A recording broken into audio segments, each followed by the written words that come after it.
Morning everyone, we're back at her again here. It's Holiday Monday up here in Canada. I think it's called Saskatchewan Day or Heritage Day or something. Just another reason for a day off for those poor working people out there. So we're carrying on here, waiting for that one AC fish fitting to come in.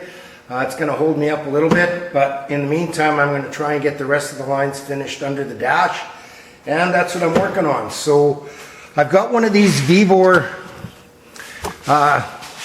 AC crimpers right there. Pretty good kit for the price.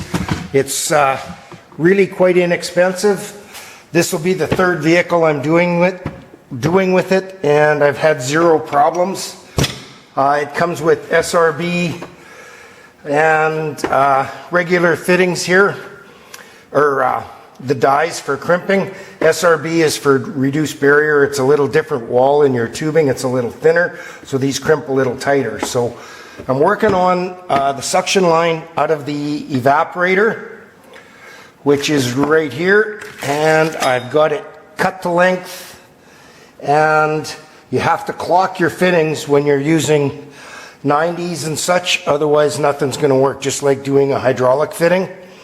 The other thing that I ran into, I ordered straight ones to come out of the evaporator into this hose, and there's the planning again. It ended up right on top of one of my heater hose lines there. So everything is so tight under there, I guess shit happens. So I've got this one ready to go. I'm just going to get it set up and do the first crimp here.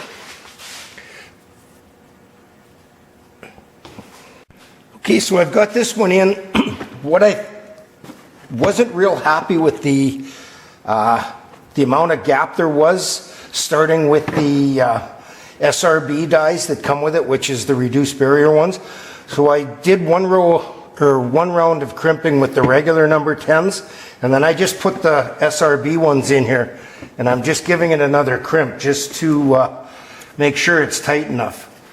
I don't know, can't find any literature if these are SRB or not, but I'd sooner be safe than sorry. So that worked out really good, doing the 2 crimps. I've got my reference line, it's hard to see, lined up there. So now I'm just going to do the same on the other side here. I'll put this set of dies in, do one round, and then I'll put this set in and finish it off here. Okay, I've got this one set up with the regular dies. I've got my reference lines here, and then I'm going to center this. And we'll do the first round of crimp.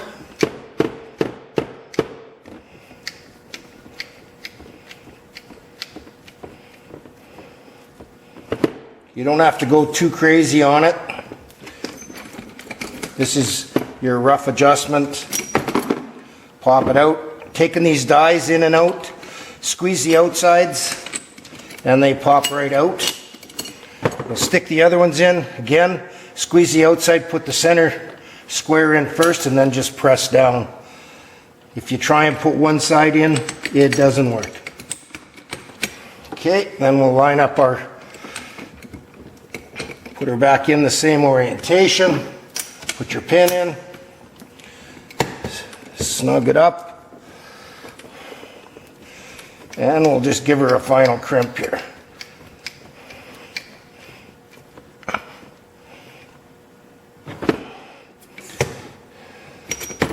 That should take care of it. That's the first hose done.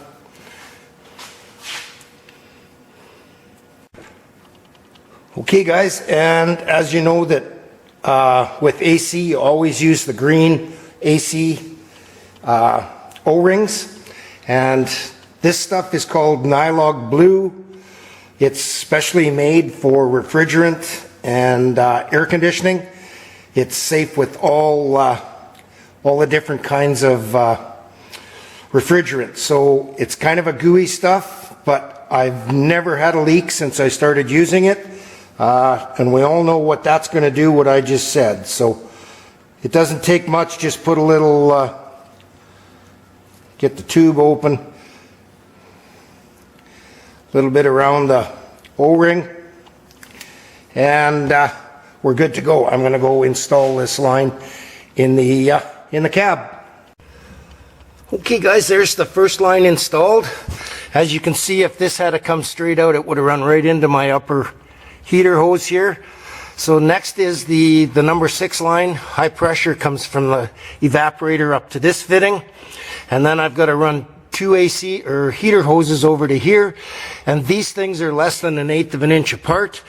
It can be a real bear trying to get those 2 heater hoses on there and then put clamps on as well. So I'll make up this next heater hose and we'll carry on.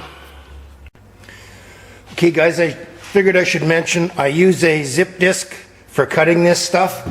Make sure you hold on to it tight, it likes to grab, and make sure that you clean all the crap out of the line really well. I blow it out really good before I start putting ends on.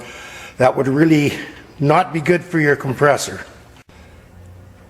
Okay, just working on this number 6 hose. I've got the bulkhead fitting is already done, and I'm just crimping the second one here. I'm not real crazy about how the number 6s work. They tend to, there's not 2 different types of dies, the SRB or the regular, so you pretty much have to do it in 2 positions. It tends to want to get it out of here. It squeezes everything out one side. So what I do is I turn it 90 degrees and then redo it, and it seems to improve that somewhat. So what I'm going to do is, these 2 spots here used to be on the vertical. Now I'm going to put them on the horizontal, and then I'll just do a finish squeeze on it. Again, make sure that your clocking lines are lined up or you're going to be in trouble.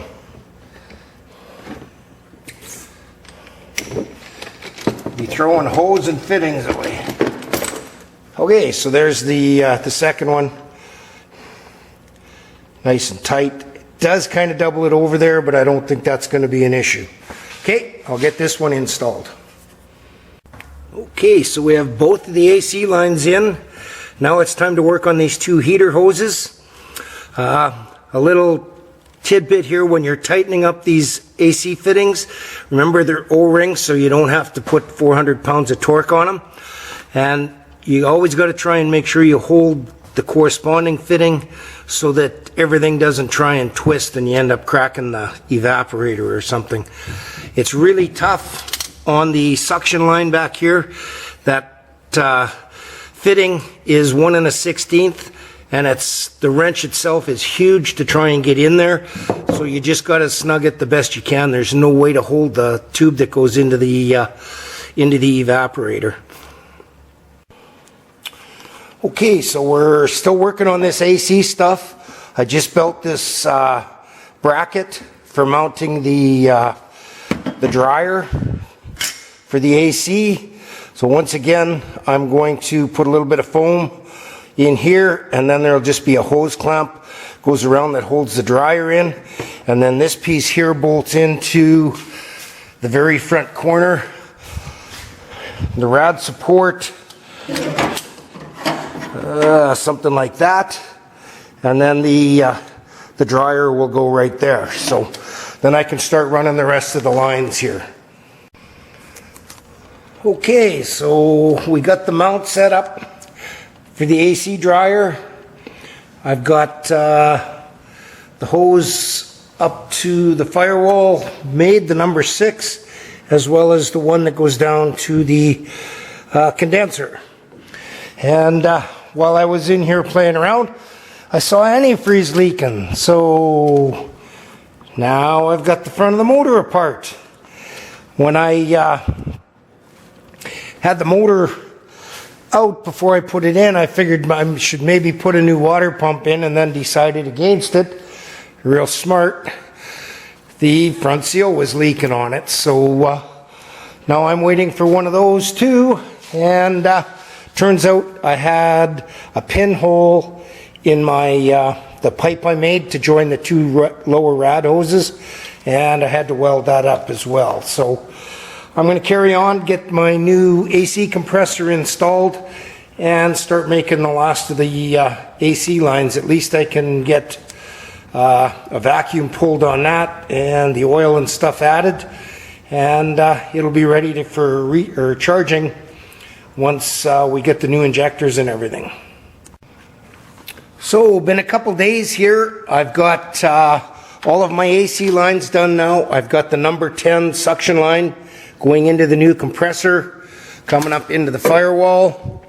I've got the number 8 coming off the high pressure side, going to the air dryer or to the condenser, and then from the condenser it comes up in the number 6 into the dryer, out of the dryer into the firewall here.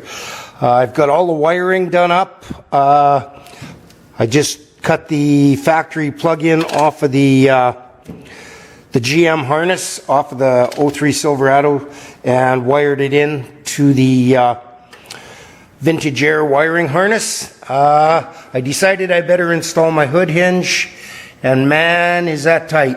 I don't have a lot of room for nothing over there. So yeah, so now waiting again for this water pump, and in the meantime what I did was I have to come up with some sort of a catch tank, overflow tank for the radiator, and I started using up some scrap that was laying around here. So I've got a screw-on 1.5-inch cap that's coming from Amazon that I can weld to the top here. And what I've done, once again using a hole saw, I took some 1/8 aluminum, I cut some discs, and I just welded those discs to this piece of aluminum tube. I capped the ends of it, and then I threaded it 1/8 NPT, and I've got all my fittings here. I've got two 1/8 NPT by quarter that go here. That'll be my sight glass. This is 1/8 NPT by 5/16. That'll be in case it overflows the overflow tank. It'll have a place to drain out. And then for the top one, this connects to the top of the radiator. Again, it's 1/8 NPT by 5/16, and a piece of 1/4-inch nickel copper brake line slides right into the fitting perfectly, and then I just sweated it in with some solder.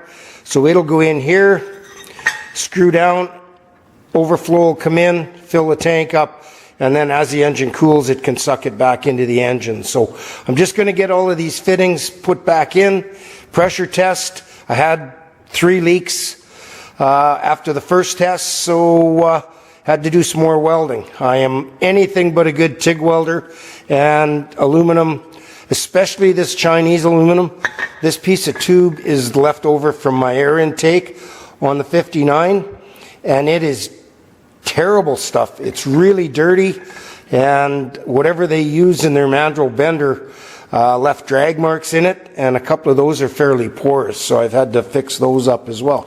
I'm going to get my fittings put in here and see if we have any leaks. Okay everyone, back again. Just going to pull a vacuum on my AC system here to check for leaks. Once again, I got a Vivor AC vacuum pump and gauge set. The only issue I've had with it is the one gauge was leaking where it went into the block. Caused me a lot of grief on the first one I did. I had to turn it that far. That's as far as I could turn it, so one points one way and one points the other way. Vacuum pump, the one thing you got to make sure on these vacuum pumps, you use the proper oil and make sure that it's full. You don't want to run it out of oil or it'll be toast. So I've got the low pressure blue one hooked up and the valve open. I've got the high pressure hooked up and the valve open. Both of these valves are closed, and I have the yellow line going to my vacuum pump. Make sure everything else is tight, no leaks, and we'll plug this in and pull a vacuum for probably an hour, hour and a half, just to make sure we got good vacuum and no leaks, and then we'll shut it all off and leave it for a couple hours. We'll open these,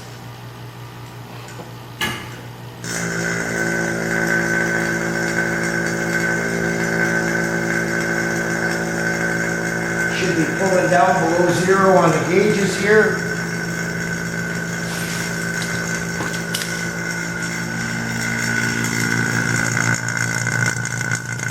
Zero is right there, and it is pulling down. I'm hoping it's going to pull all the way down to the stop. We'll just check the low side.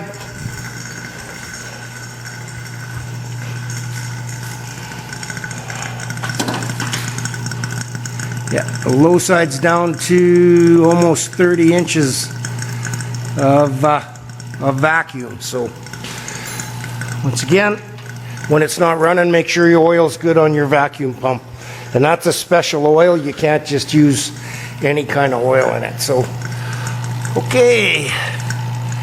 Yeah, this one's down to 30 as well. So, okay, we're just going to let this pull all the moisture and everything out of the system. What do we got? 8:15 in the morning. So, I will check it about 9:15. Okay, we've got about an hour and 15 minutes of pulling vacuum. I've got the two main valves up here shut off the pump, and now we just leave it sit for a couple hours and make sure that the vacuum stays. They're both sitting just about pegged at 30 inches. Back again, we're about 2 hours into it, and we still right at 30 on the gauge there. So I'm just going to leave this for probably 4 or 5 hours just to 100%. And then my other project here, that turned into a ball of shit. So after I re-welded everything, went to pressure test it again. This tubing is absolute shit. I have no leaks where I welded, but all around where the heat affected the aluminum, it's developed pinholes. And the 4 leaks that I did have are all gone, and there's about 6 or 7 more. So this is going in the scrap metal pile. I didn't mention before, but these brass fittings, these little 1/8 NPT by 5/16 barbs. Well, I had 2 quarters and 2 of these ones, and then I had another one that I bought just in case I needed it. $61 for 5 little fittings. I took the rest of them back. This one I soldered to, so I couldn't. And I ordered a already made tank I got $41 back for fittings, and it was $49 for a complete tank. And when the cap comes in, I'll send it back, and I'll be money ahead. So live and learn. I guess should quit being cheap and just order stuff. Okay guys, we're kind of all over the map here on this video. Just working on the glove box.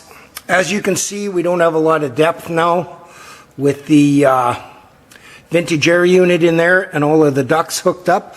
So what I did was I took that new glove box insert that I got and did some measuring, and I cut this off the back end of it. This was the back piece, trimmed it off.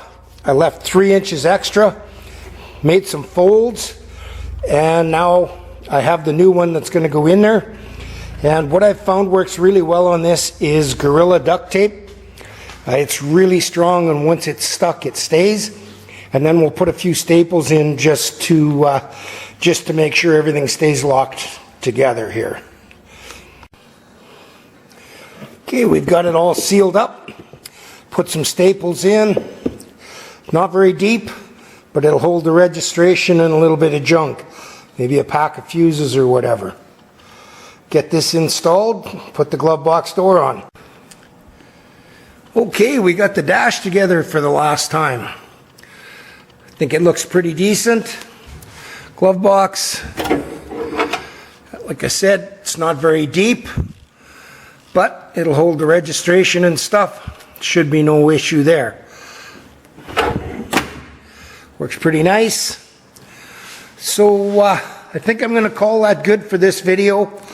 I'm 4 hours in now, still holding full vacuum. I'm just going to leave it overnight just to be 100% sure, and then I'll feel really good about that. At least something's going right. So anyhow, everyone, thanks for watching. Thanks for tagging along.